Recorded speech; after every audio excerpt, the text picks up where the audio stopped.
ఎక్కువగా చూస్తున్నారని తల్లి మందలించడంతో ఇంట్లోంచి వెళ్లిన ముగ్గురు మైనర్ బాలికలను హైదరాబాద్ పోలీసులు సురక్షితంగా రక్షించారు. పాదబస్తీ ఫలక్నుమా పోలీస్ స్టేషన్ పరిధిలో ఫోన్ ఎక్కువగా చూడకూడదని తల్లి మందలించడంతో ముగ్గురు అక్క చెల్లెళ్లు ఇంట్లోంచి వెళ్లిపోయారు. చుట్టుపక్కల ఎంత వెతికినా వారి జాడ లేకపోవడంతో తల్లిదండ్రులు Rajendranagar zone DCP S Srinivasan ఆశ్రయించారు.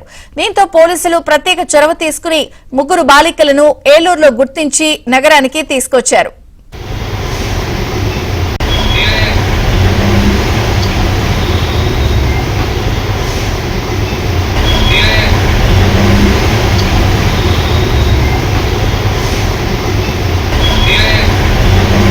పాదబస్తీ ఫలక్నుమా పోలీస్ స్టేషన్ పరిధిలో ఫోన్ ఎక్కువగా చూడకూడదని తల్లి మందలించడంతో ముగ్గురు అక్క చెల్లెళ్లు ఇంట్లోంచి వెళ్లిపోయారు. చుట్టుపక్కల ఎంత వెతికినా వారి జాడ లేకపోవడంతో తల్లిదండ్రులు Rajendranagar zone DCP S Srinivasan ఆశ్రయించారు. దీంతో పోలీసులు ప్రత్యేక చొరవ తీసుకుని ముగ్గురు బాలికలను ఏలూరులో గుర్తించి నగరానికి తీసుకొచ్చారు.